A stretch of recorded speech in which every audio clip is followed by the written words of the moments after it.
Buenas tardes, les damos la bienvenida aquí a la segunda parte del coloquio de orientación matemática.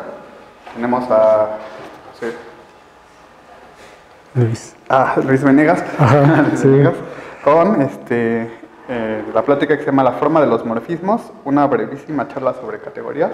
Pues le agradecemos a compañero por la plática y le damos aquí. Muchas gracias. Sí, ante todo, pues agradezco la invitación.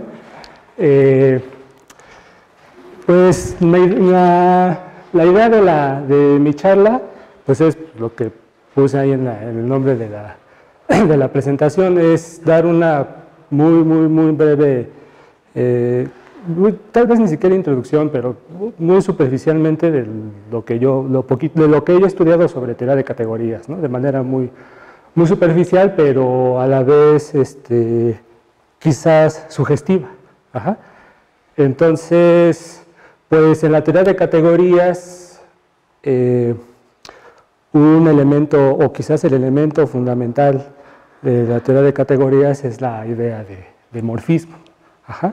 Y la idea de morfismo, pues se puede intuir si trabajamos desde el principio o recordamos desde el principio la idea de función matemática. Entonces, pues en sí la idea de función matemática a lo largo de la historia de las matemáticas ha sido fundamental, ¿no? De hecho, es como que una vez que se tuvo o que se inició, se le dio relevancia al concepto de función en el ámbito de las matemáticas, que se le dio ya peso. Entonces hubo como un parteaguas, ¿no? de la matemática antigua con el análisis matemático moderno. Entonces, como que desde ahí ya uno dice, bueno, pues el concepto de función tiene relevancia y todo un nuevo auge o un auge ya un poco, bueno, sí, un nuevo auge con la teoría de categorías, el concepto de función. Entonces, pues, queriendo ser, no, bueno, sí, breve, podemos empezar, empezar diciendo algunos datos generales de cómo surgió el concepto de función. Bueno, lo que leí en algunos artículos de internet, y es, por ejemplo, dice aquí, ¿no?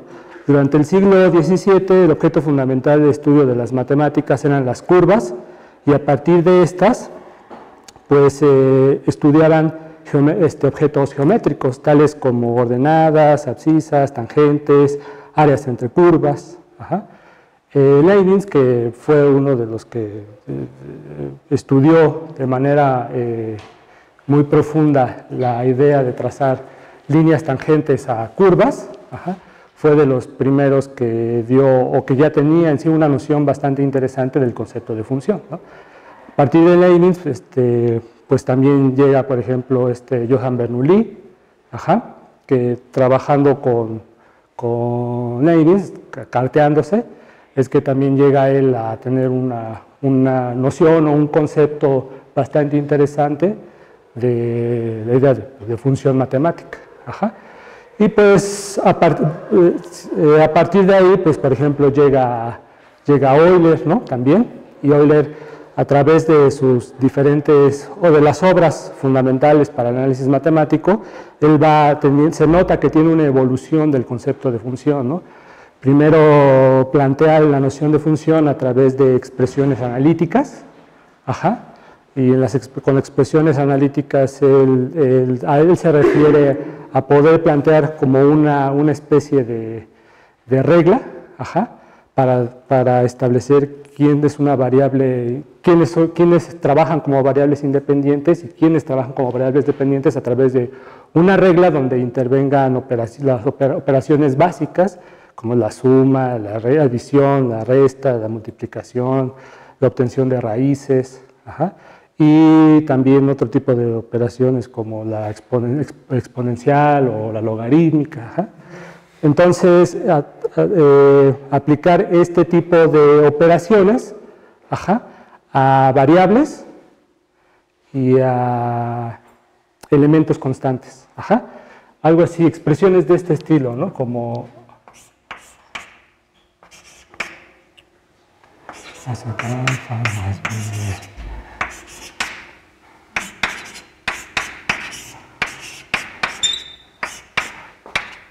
Este tipo de expresiones son las que, bueno, donde, digamos, alfa, beta, gamma, etcétera, son números cualesquiera. Este tipo de expresiones son las que Euler consideraba en primer lugar para poder definir funciones. Pero ya eventualmente, con la madurez de su obra y como él iba concibiendo el análisis matemático, llegó a una noción bastante más general del concepto de función.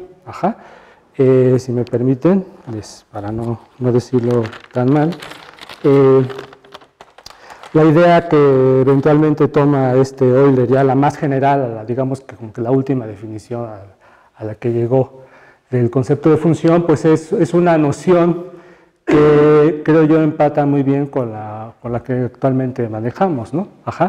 Que es una relación de parejas, ¿no? Donde una es la variable independiente y la otra se puede pensar como la variable dependiente, ¿no? Entonces, más o menos Euler empieza, en primer lugar, expresando lo que es una cantidad constante. Dice en su libro Introducción al análisis de los infinitos, que fue publicado en 1748, dice más o menos esto. Dice, una cantidad constante es una cantidad determinada que conserva siempre el mismo valor. Entonces, primero más o menos da una idea de lo que es, una cantidad constante. Luego viene la introducción del concepto de cantidad variable y dice, una cantidad variable es una cantidad determinada o universal que contiene todos los valores determinados. Entonces, él empieza trabajando con la idea de cantidad constante, cantidad variable, y después, aquí haciendo una pequeña acotación, dice, una cantidad variable comprende en ella misma absolutamente todos los números, tanto positivos como negativos, enteros, fraccionarios, racionales, irracionales, trascendentes, incluso el cero. Y los números imaginarios no están excluidos del significado de cantidad variable. Entonces él toma como, digámoslo así, como materia prima o como concepto fundamental la idea de cantidad variable. Y a partir de esta idea de cantidad variable es que introduce el concepto de función matemática, ya un concepto muy, muy amplio, ¿no? Dice él, en esta misma obra de Introducción al análisis de los infinitos, una función de una cantidad variable es una expresión analítica compuesta de cualquier manera que sea de esta misma cantidad y de números o de cantidades constantes. Entonces, bueno, esta definición que les acabo de decir es precisamente esta, ¿no? Les dice, una función de una cantidad variable es una expresión analítica compuesta de cualquier manera que sea de esta misma cantidad y de números o de cantidades constantes, ¿no? Esta es la definición que corresponde más o menos a esta idea, ¿no? Pero después, más adelante, precisamente habla de esta otra noción de función y dice así, esta noción de función, ya más general, es la que trabaja en los fundamentos del cálculo diferencial, que también fue una obra que surgió más adelante, ¿no? Dice, aquellas cantidades que dependen de otras, es decir, aquellas cantidades que experimentan un cambio cuando otras cambian, se llaman funciones de estas cantidades. Esta definición se aplica ampliamente e incluye todas las maneras en las que una cantidad puede estar determinada por otras. Si por lo tanto x denota a una cantidad variable, entonces todas las cantidades que dependen de x de cualquier manera o estén determinadas por ella se llaman funciones de ella. Entonces, esto que estoy leyendo aquí pues es una definición de función que sí empata más o menos con la idea que tenemos, la idea moderna que tenemos del concepto de función matemática, ¿no? Y precisamente esta idea de cantidades variables independientes y cantidades variables dependientes, unas dependientes de las independientes, cantidades que dependen unas de otras, pues es una idea que se puede también pensar desde el punto de vista de procesos, ¿no? Como que una función la podemos pensar, como un cierto proceso, que tomamos un cierto valor, ese valor de algún modo se procesa o lo procesamos, y obtenemos un nuevo valor, Entonces, esta idea de función, pues también, aunque quizás no es, digamos, no es la formal, porque la idea formal de función es precisamente el de parejas ordenadas, un conjunto de parejas ordenadas que cumple con las cosas que ya sabemos, resulta ser muy útil también, a pesar de que no es una forma, no es una manera de presentar una función de manera formal, sí tiene mucha utilidad, sobre todo cuando estamos trabajando, por ejemplo, en sistemas dinámicos discretos o cosas de ese estilo, ¿no? Entonces, pues más o menos quedándonos con esta idea de función matemática que propone Euler y que sí cuadra muy bien, o es más o menos hasta ahorita la que, o incluso con la que empezamos a entender el concepto de función matemática, pues entonces con esta idea es que ya podemos empezar a establecer lo que podríamos llamar como un primer universo, ya llegando aquí a la actualidad, con esta idea de función, ya podemos empezar a establecer una idea de lo que es un universo matemático, un primer universo matemático. ¿A qué me refiero con esto? Es que si ya tenemos la idea de función, que es que por acá tenemos unas cosas que les llamamos variables independientes, y que tomo una variable independiente y a través de un cierto proceso o un esquema de asociación, puedo tomar este elemento y asociarlo a un elemento de por acá, ¿no? Tomo otra cosa por acá, y pues le puedo asociar otra cosa por acá, tomo otra cosa por acá y le puedo asociar otra cosa por acá, y a esta regla de asociación pues le puedo poner el nombre de F, ¿no?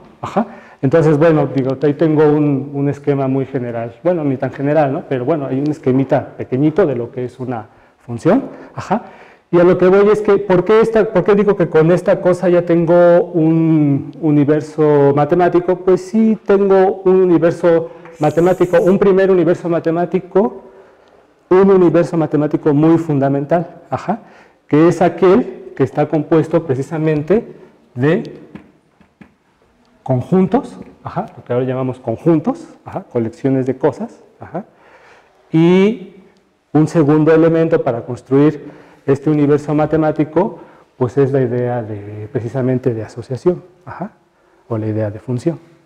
Entonces, para yo construir un universo matemático, lo que digo es, primero, necesito, voy a ponerlo aquí para construir un...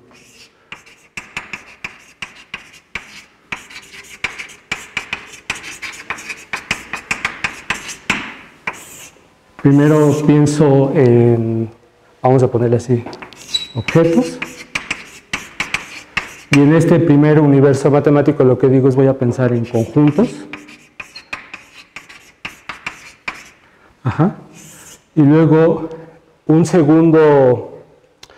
segunda colección de cosas que necesito para formar lo que yo estoy pensando como un universo matemático son, déjeme ponerle, voy a poner primero así, funciones, ¿no? Y con las funciones, pues precisamente lo que estoy pensando son cosas de este estilo, ¿no? Por ejemplo, si a este le pongo A y a este le pongo B, entonces pues lo que digo es que tengo algo de este estilo, ¿no? Con estos elementos, incluso, bueno, sí, conjuntos. Pongo A, B, C, no sé, ¿no? Ahí. Entonces, con estos dos ingredientes, los objetos, que en este caso son los conjuntos, y las funciones, es que yo puedo empezar a trabajar ya en un ámbito matemático interesante, que es, por ejemplo, la teoría de conjuntos. Pero no, bueno, sí, con estos dos elementos, con estas dos cosas, ¿no? Con estos dos ingredientes, con estos dos datos.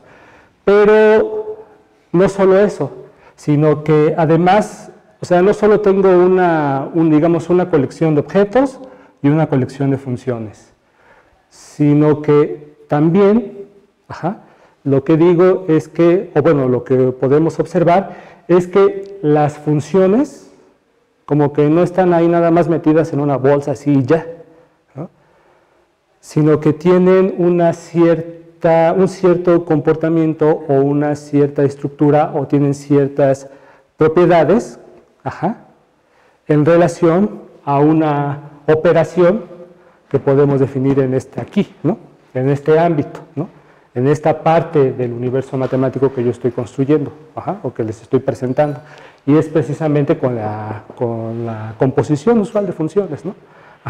Hay dos cosas que cumplen la composición de funciones, que son de las primeritas que vemos y que precisamente porque como son muy elementales, pues a veces no les damos la importancia que tienen, pero precisamente creo yo que por su simplicidad, a la vez de que son simples, esa simplicidad es lo que le da relevancia al comportamiento de la composición de funciones, a estas propiedades que les digo de la composición de funciones. ¿Y a qué propiedades me refiero? Por ejemplo, a ver, aquí tengo en las funciones, tengo ciertos elementos, ciertas funciones distinguidas, ¿no? Que son precisamente, si yo tomo un conjunto, pues tengo una función distinguida para ese conjunto, que es, déjenme escribirla así. Por ejemplo, la identidad, ¿no? Todos sabemos cómo es que trabaja la identidad, ¿no? En un conjunto A. Tomo un elemento de A y ¿a dónde lo mando? A él mismo, ¿no? Entonces, para cada conjunto, pues le puedo asociar una función distinguida, que es la identidad en el conjunto. Ok, entonces tengo la identidad y tengo identidades dentro de la colección de funciones y estas identidades en relación a la composición pues cumplen con ciertas condiciones, una condición muy elemental, ¿verdad? Que es precisamente si yo tomo una función, déjenme otra notación, digamos, esta cosa, estoy representando esto mismo, si yo tengo una función de A en B, y por acá, por ejemplo, saco la identidad en B, ¿qué es lo que obtengo? Pues cuando hago la composición, cuando hago la composición, ¿qué es lo que queda? Pues la misma F, ¿no? Algo muy simple, ¿no? También lo tengo del otro lado, ¿no? Si ahora aquí meto la identidad en a esta cosa, ¿qué es lo que obtengo? Pues la F, ¿no? Algo muy simple, ¿no? Claro, o sea, ¿cómo está definida la composición? Pues ya sabemos, ¿no? Que es si F va de A en B y G va de B en C, entonces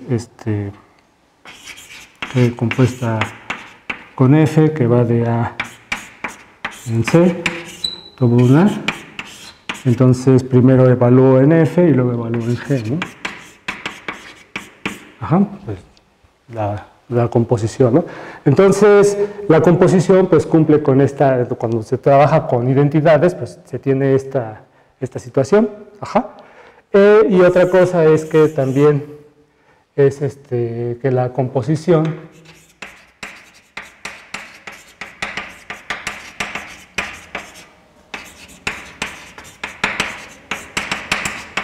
es asociativa, ¿no? También eso es algo muy básico, ¿no? De álgebra superior, es decir, que si yo tengo tres funciones,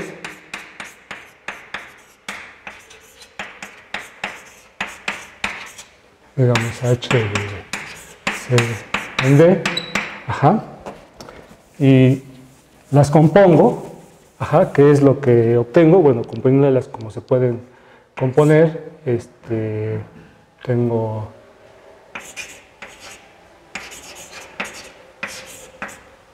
ajá, déjame ponerlo así, mejor así. Sí está bien mi composición, ¿verdad? Puedo primero componer estas y lo voy a componer con esta, o bien puedo hacer esto, ¿no? Así. Ajá. Bueno, o puedo hacer este proceso, ajá, primero componer estas y luego esta, y al final de cuentas lo que tengo es una igualdad, ajá, es la misma función, ¿no? Entonces, tengo conjuntos, tengo una idea de, bueno, tengo un concepto de función, ajá, de función entre conjuntos. En las funciones tengo ciertos elementos distinguidos, que son las identidades, ajá, y tengo también, aquí tengo una operación, puedo operar dos funciones mediante la composición, ajá, y con la composición pues tengo estas dos cosas, estas dos, digamos, leyes que se cumplen, ajá, y esta otra, ¿no? Ajá. Entonces, a eso me refiero, ¿no? Que las funciones no están nada más como que puestas ahí al azar en este universo matemático, ¿no? De la teoría de conjuntos, sino que en relación a la composición sí guardan cierta estructura, ¿no? Guardan ciertas propiedades. Ajá. Y pues lo que digo es que esto que les estoy platicando, que es de álgebra superior 1, pues con esos elementos tan simples, ajá, pues efectivamente lo que estoy formando es un universo matemático, ajá, un ámbito matemático en el cual puedo hablar de muchas cosas. Ajá. Entonces, este es un primer universo matemático, o lo que de manera más formal, un primer ejemplo de categoría matemática. Muy simple, muy elemental, quizás por su simpleza uno no le haga mucho caso. Ajá. Pero créanme que sí es muy importante este universo matemático. Bueno, cuando el teoría de conjuntos pues claramente se ve, ¿no? Pero digo, hablando de una manera muy elemental, es muy importante. Ajá. Y sobre todo es importante porque este universo matemático sirve como asiento, ajá, o como fundamento, ajá, a otros universos matemáticos también muy interesantes. Igualmente quizás sencillos, no igual de sencillos, pero también sencillos, pero a la vez muy interesantes, que se pueden establecer, ajá, con base en este universo matemático. Ajá. Por ejemplo, a partir de aquí, pues como que los elementos de los conjuntos, como que los conjuntos sí nada más están ahí puestos, ¿no? Aquí nada más lo puse de manera muy arbitraria, ¿no? Los puntitos. No estoy pidiendo nada, salvo que pues, sea un conjunto con ciertos elementos. A veces, como que lo más, en teoría de conjuntos, en este universo matemático, lo relevante de un conjunto es su cardinalidad, ¿no? Ajá. Y como que por ahí va la cosa, ¿no? Pero imagínense, por ejemplo, permítanme hacer esto, lo pongo de este lado, ¿no?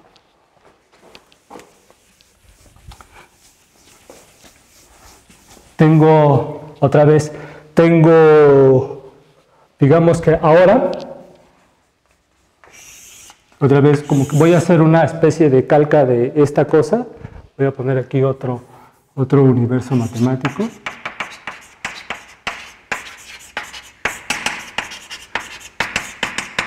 Ajá, digamos que este es el de los conjuntos y funciones. Y ahora lo que pretendo aquí es también como hacer una analogía con esta cosa que tengo aquí, ajá, con este esquema que tengo aquí. Y aquí voy a poner objetos, ajá, y aquí voy a poner, entre comillas, funciones. Ajá. Y ahorita quizás se entienda por qué pongo funciones entre comillas. Ajá.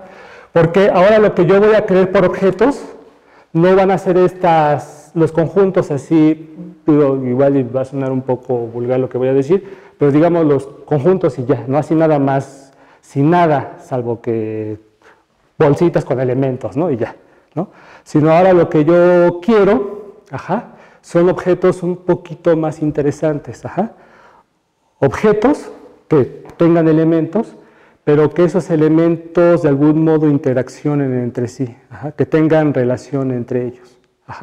Y un modo de hacerlo es precisamente haciendo trabajar a estos elementos, a estas cosas, a estos objetos, hacerlos trabajar en conjunto. ¿A qué me refiero con eso? Bueno, un primer ejemplo sería, digamos que ahora mis objetos van a ser conjuntos, pero acompañados, por ejemplo, de una, déjame ponerlo así,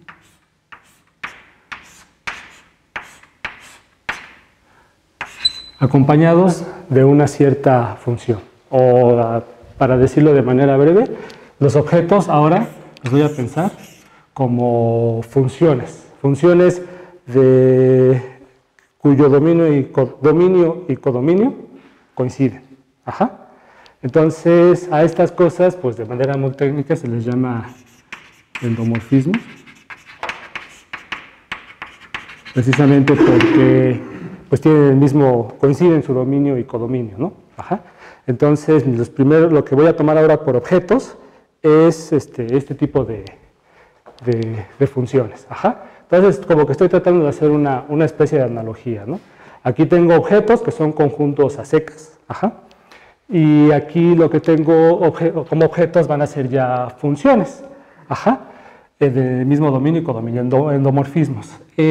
También una notación común una simbología común para estas cosas, muy sugestiva también es precisamente poner así una flechita así y el símbolo de la función y aquí esta cosa, ¿no?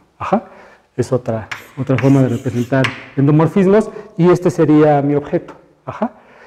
Digamos que un dibujo muy sencillito de un endomorfismo, en un conjunto finito A, por ejemplo,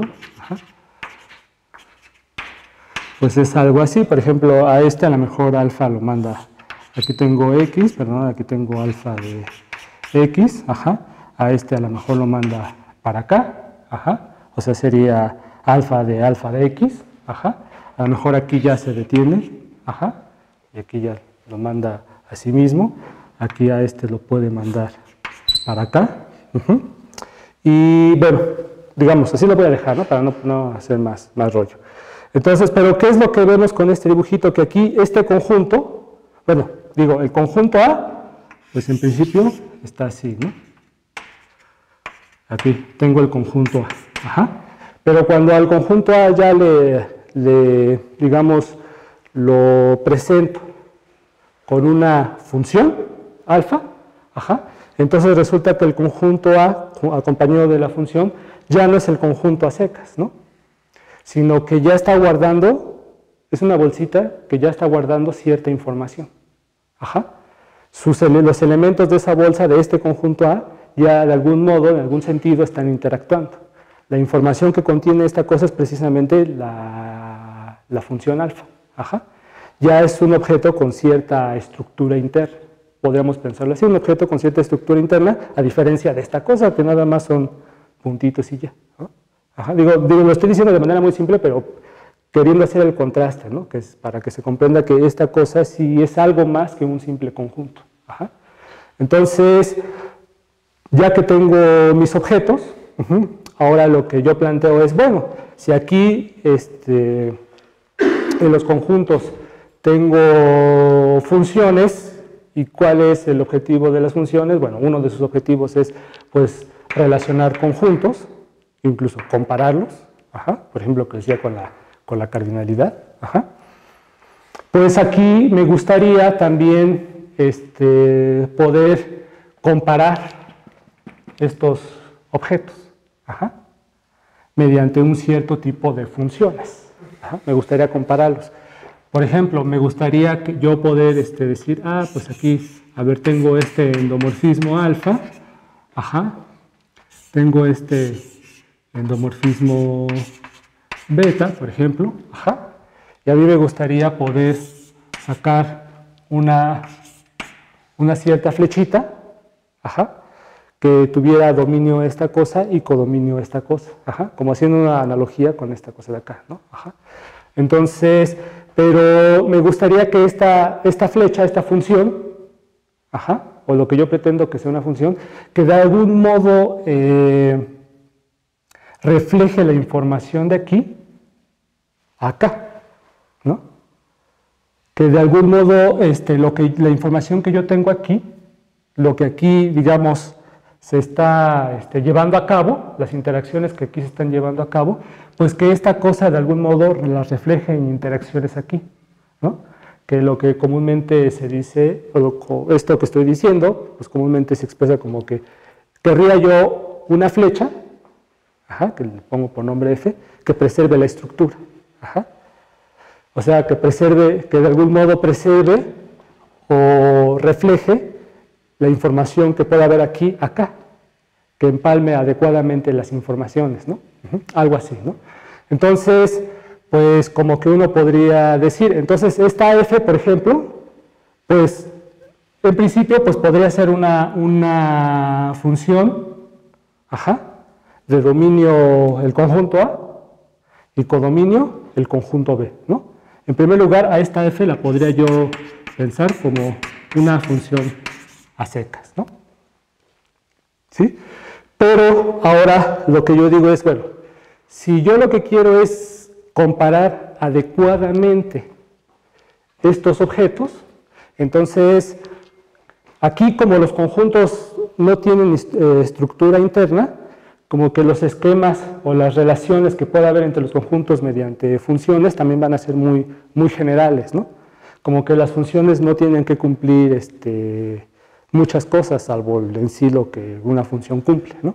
Pero aquí, al tener ya una cierta estructura interna, ajá, lo que busco es que esta función, no solo sea una función y ya, sino precisamente que preserve la estructura, ¿no? ¿Y a qué me puedo referir con preservar la estructura? Es, por ejemplo, si yo, digamos, este es vamos a escribirlo acá. Aquí yo tengo a alfa. Aquí tengo a beta. Ajá. Entonces me gustaría, por ejemplo, que esta F, que de algún modo, si yo aquí tengo X y alfa de X, ajá, que esta cosa, que la F de algún modo, esta flecha, ajá, de algún modo la pudiera poner en una flecha de por acá, ¿no? Como que eso sería un buen indicador de preservar la estructura, no sé si ustedes estén de acuerdo, ¿no?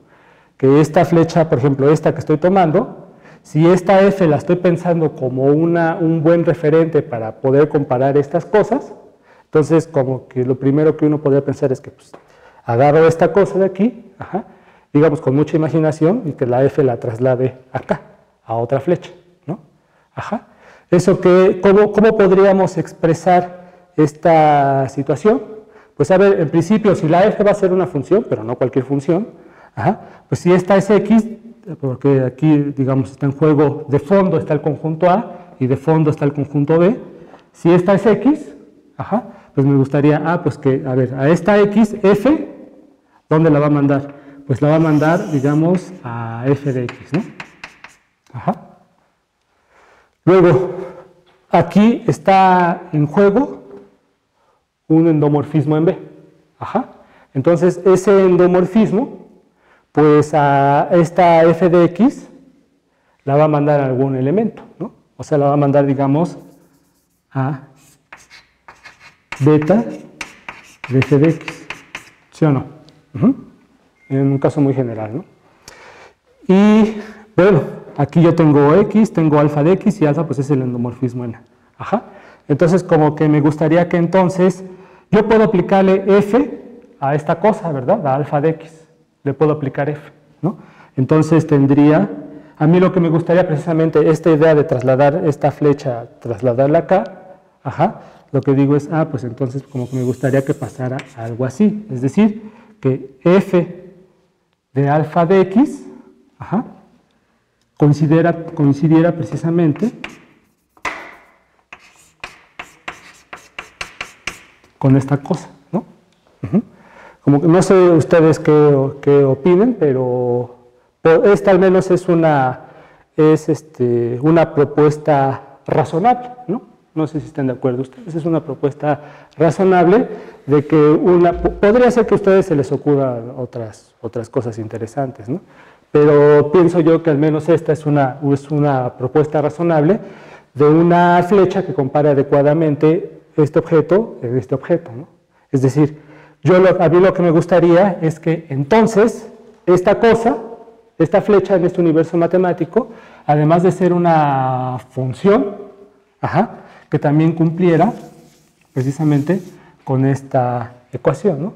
Que esta composición fuera precisamente igual a esta composición. Ajá. Entonces, aquí ya tengo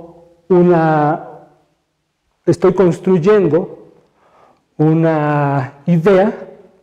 Aquí tengo a mis funciones, ajá, y aquí estoy presentando también a unas funciones, ¿no? Lo pongo entre comillas porque no son simplemente ya así funciones llanas, sino son funciones que tienen cierta información o que preservan cierta estructura. De esta ecuación me estaré diciendo en el fondo que la f preserva la estructura, ¿no? Que es, por ejemplo, cuando estudiamos los espacios vectoriales, pues las transformaciones lineales entre espacios vectoriales no son simplemente funciones y ya, ¿verdad? Sino son funciones que, como dicen, que preserve la estructura de espacio vectorial, ¿no? O sea, que abra sumas y saque escalares, ¿no? Es algo parecido a lo que estoy haciendo aquí, ¿no? Ajá. Entonces, en lugar de poner yo funciones entre comillas, voy a tomar un nombre genérico, ajá, para indicar esta idea, ajá, de que son funciones distinguidas las que estoy pensando aquí, no cualquier tipo de función entre estos objetos, ajá. Y eso es precisamente el nombre de morfismo, ¿no? Ajá. Eso es lo que estoy diciendo, ¿no? Entonces, en este nuevo universo matemático, lo que tengo son los objetos, son los endomorfismos, ajá, y los morfismos son las funciones, ajá. Si un morfismo de este endomorfismo en este endomorfismo es, en primer lugar, una función f que va de A en B, ajá, del conjunto A en el conjunto B, tal que cumple con esta condición. Ajá. Y estas son las que yo voy a considerar en primer lugar como mis flechas distinguidas. Ajá. Y ahora lo que les digo es, pues, ya como que ya estoy casi a un nivel, al mismo nivel que aquí, ¿verdad? Aquí yo tengo un universo matemático con objetos y con funciones. Aquí los morfismos, en este universo matemático de conjuntos y funciones, los morfismos son las funciones a secas. Ajá. En este otro universo matemático, pues tengo los objetos, tengo los morfismos, y uno podría decir, pues ya la armé, pues ya tengo este nuevo universo matemático. Pero lo que les decía aquí, pues aquí estas flechas, estas funciones, no solo son flechas puestas en una bolsa y ya cerramos la bolsa y ya están las flechas, no, sino que estas cosas, ajá, tienen cierta estructura, ¿verdad? En relación a la composición, ajá. Entonces, ahora lo que yo digo es, pues entonces, si yo lo que estoy diciendo es que trato de hacer una analogía con este ejemplo tan básico, para construir algo un poquito más interesante, pues entonces lo que yo querría es que estas cosas también, o sea, esta bolsa de morfismos, ajá, pues que también tuviera una cierta estructura, ¿no? Y que la estructura pues estuviera relacionada o que estuviera precisamente constituida por el comportamiento de estas flechas en relación, ajá, pues a la composición de funciones, por ejemplo, porque en el fondo estas son funciones, ¿verdad? Funciones que tienen cierta característica, ¿no? Pero entonces, a lo que voy es, podría preguntarme, bueno, ya que tengo dos flechas ahí, ¿será que, por ejemplo, si tengo esta flecha,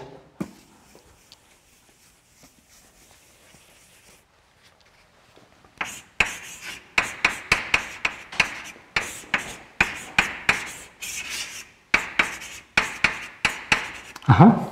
Y digamos que, déjame poner, voy a poner un tantito, que tengo aquí otra cierta flecha, ¿no?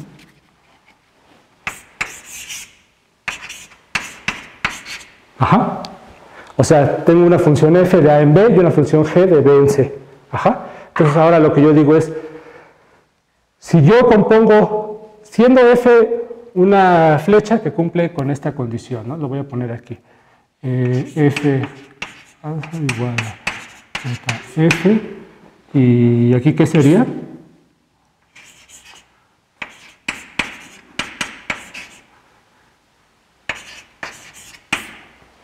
¿Sí estoy bien? ¿Cómo ven? ¿Sí va conforme a lo que estoy diciendo? Ajá. Ok, entonces, si yo tengo esta condición y tengo esta condición para f y para g, lo que me pregunto es, también aquí tendré, o sea, la composición de estas dos flechas me dará una nueva flecha de acá para acá. Ajá.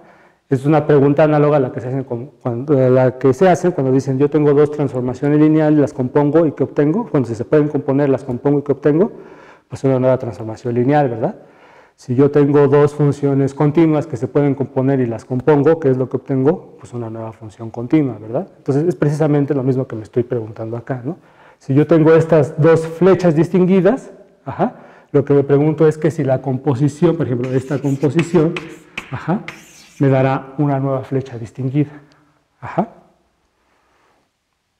Como ven, ¿creen que sí sea posible eso o no?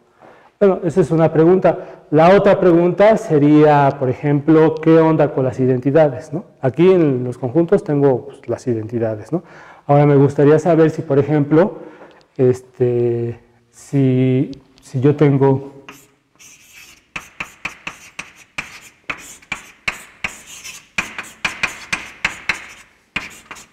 la identidad de A, si esta cosa cumple con ser una de estas flechas, ¿no?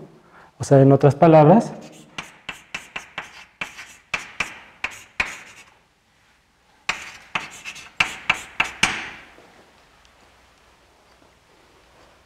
perdón. Ajá. Y pues resulta que sí, ¿no? Ajá. Esto trivialmente se cumple, ¿no?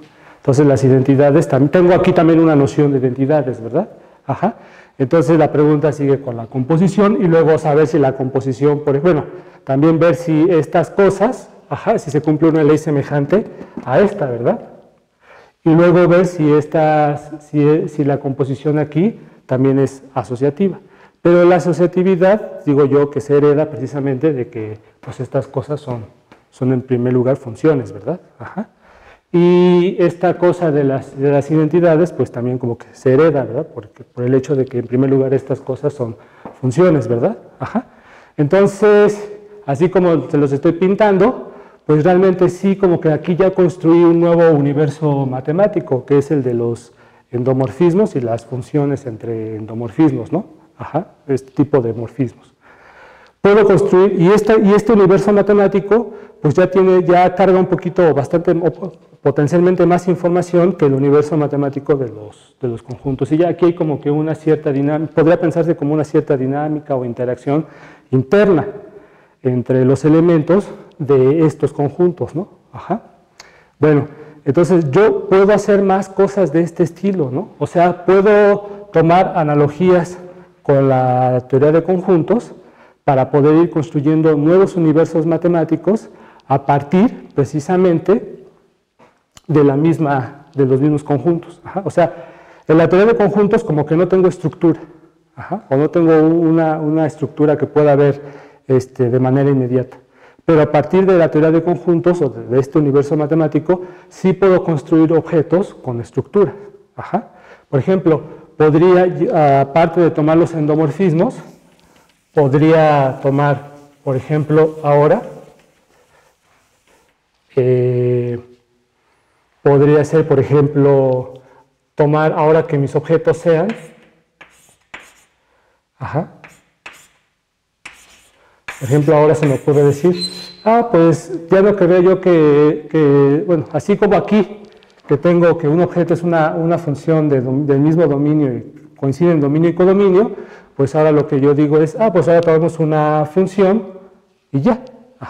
Ahora yo querría que esta función, donde no necesariamente x es igual a y, querría que esta función fuera como, sirviera como un objeto matemático, de este estilo, ¿no? Como este, o como los mismos conjuntos, ¿no? Entonces, podría yo decir, y ahora aquí tengo otra, digamos, no sé, de...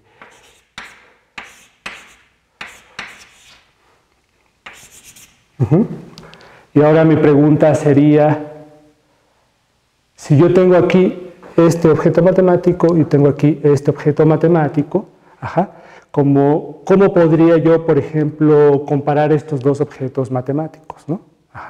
¿Cómo podría yo, pensándolos como objetos matemáticos, cómo podría yo compararlos? Y cuando digo cómo podría yo compararlos, me refiero a cuáles van a ser mis morfismos.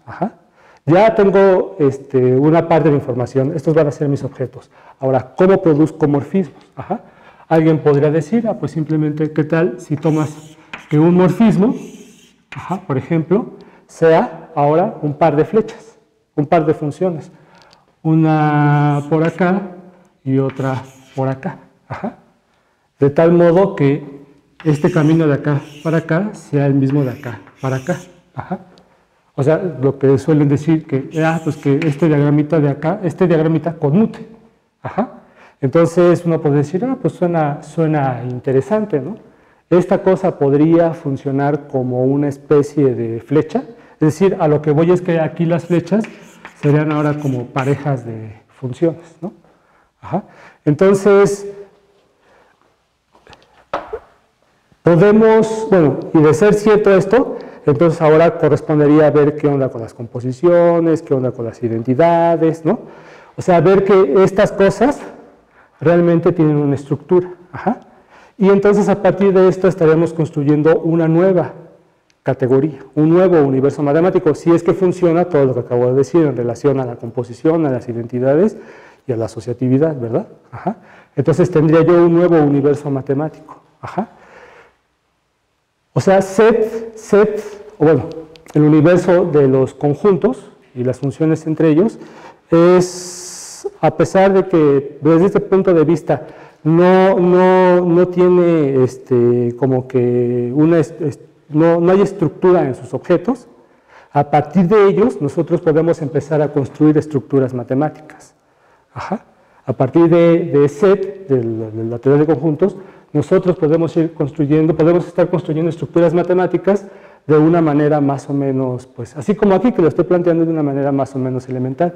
Incluso con esta misma forma de proceder podemos dar una idea o podemos presentar una idea de gráfica. Si se dan cuenta, algo interesante es que, por ejemplo, los objetos están construidos a partir de flechas, ¿no? Aquí. Y los morfismos son flechas, son funciones y funciones, ¿no?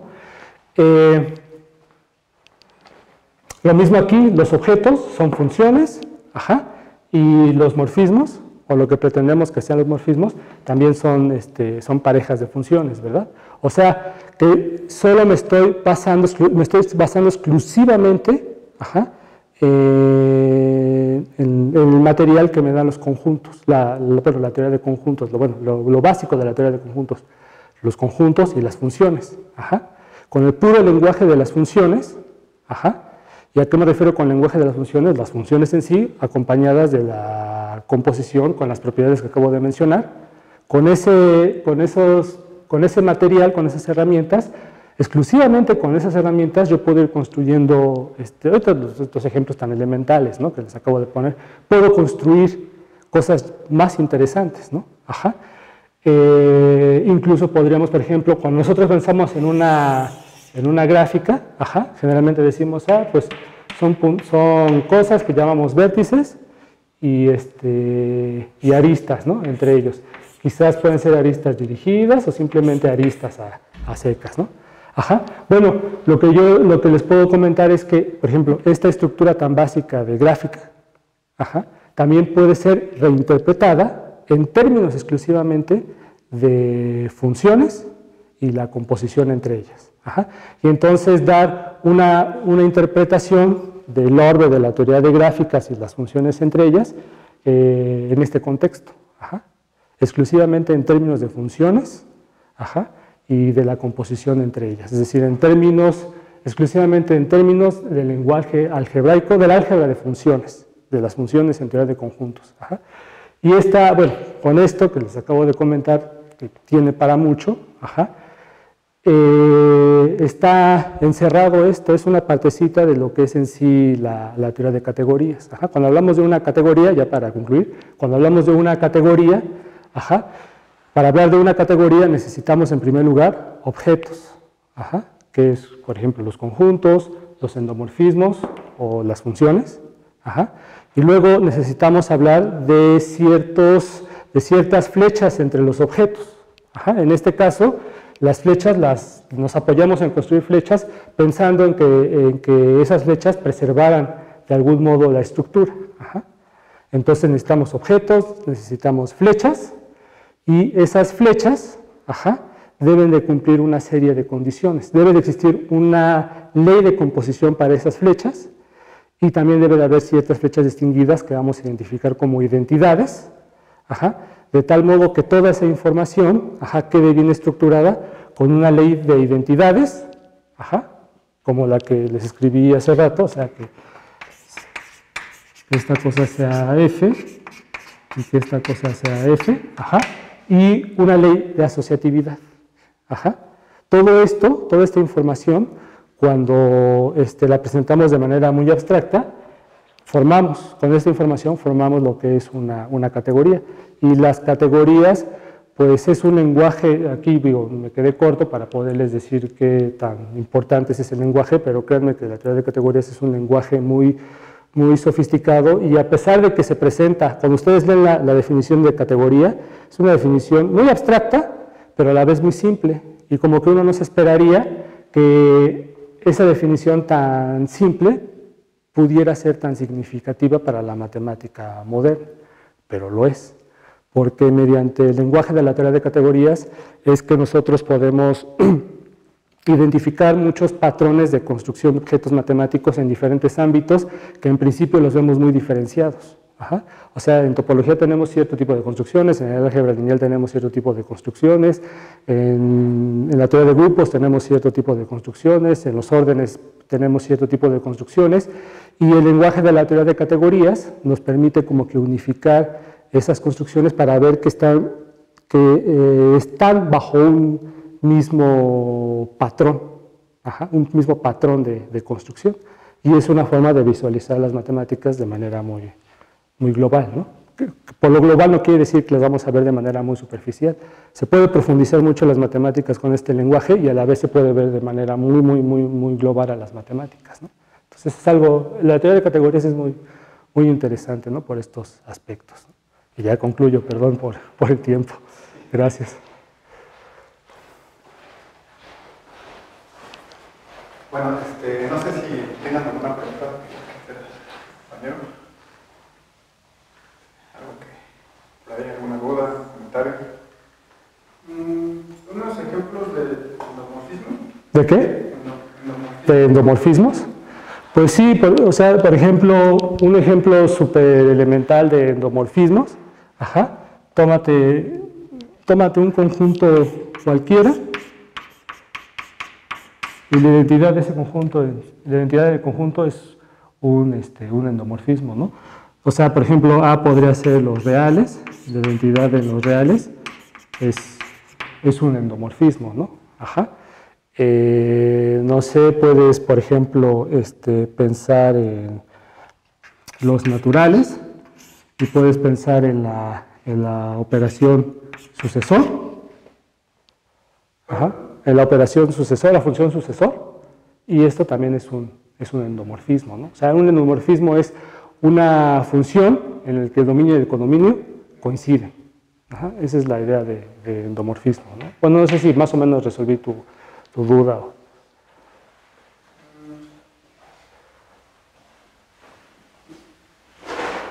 ¿Quieres un ejemplo más elaborado? Un ejemplo de porfirio. Un un ejemplo de morfismo, pues ahí está, por ejemplo, las transformaciones lineales, ¿no? O sea, cuando digo morfismo, es una palabra genérica para poder hablar de ciertas funciones que nosotros concebimos como distinguidas entre objetos matemáticos estructurados. Un ejemplo de morfismo es una transformación lineal entre espacios vectoriales. Otro ejemplo de morfismo es una función continua, por ejemplo, ya sea entre espacios métricos, entre espacios topológicos. Un ejemplo de morfismo entre dos conjuntos ordenados, pues es una función que preserve el orden, ¿no? Pues, por ejemplo, una función monótona, creciente, por ejemplo, ¿no? Ese es otro ejemplo de morfismo. Son funciones, bueno, en primer lugar, digo, no es que sea exclusivamente eso, pero como aquí se los estoy platicando, los morfismos son, lo podemos pensar así, ante todo funciones, pero funciones que preservan la estructura. ¿Y a qué me refiero con preservar la estructura? Pues depende en cada caso, ¿no? De qué ámbito matemático estemos trabajando, qué tipo de estructura es la que estemos manejando. Por ejemplo, en los espacios métricos, preservar la estructura significa, que una función preserve la estructura significa que sea continua, ¿no? En los espacios vectoriales, que una función preserve la estructura significa precisamente que sea una función que sea una transformación lineal. Más o menos sí les convence esta idea de, bueno, no, más bien sí, más o menos se aclara la idea de, es que digo, de este tiempo tan reducido, difícilmente puedo explicarles a detalle esto, pero sí tiene sentido. Les puedo sugerir libros o algunos textos interesantes que les pueden ayudar mucho, ¿no? Hay seminarios, bueno, se puede ver en Moderna 3, pero también hay seminarios de topología, seminarios de álgebra. En los horarios hay algunos seminarios, hay un seminario de álgebra y alguno de topología, por ahí no recuerdo de quién, donde se habla de teoría de categorías, ¿no? Hay una teoría de categorías que se llama topológica, porque precisamente surge de la topología. En la topología nosotros podemos hacer, ¿qué operaciones elementales tenemos en los espacios, en el ámbito de la topología? Pues tenemos, por ejemplo, los productos, tenemos la topología toman dos espacios topológicos, los ensamblan para formar un producto, y el producto tiene una cierta topología especial, ¿no? La topología de Tikhonov, que es la topología producto. Esa es una operación básica en los espacios topológicos. Otra operación básica es la de los coproductos, cocientes, subobjetos. Todas estas operaciones inducen ideas categóricas. Y al inducir ideas categóricas, pues es que se tiene la topología categórica. Digo, lo estoy diciendo así de una manera así bien apretada, ¿no? Pero más o menos por ahí va la idea, ¿no?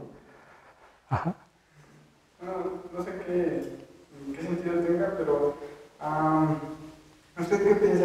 ¿Que nosotros acomodamos las cosas o existe una cosa que está ahí y nada más como que vamos rascando? Como que hay algo ya de antemano dado, bueno, ya presente y nosotros lo vamos descubriendo o nosotros lo vamos proporcionando, lo vamos nosotros mismos construyendo. No sé.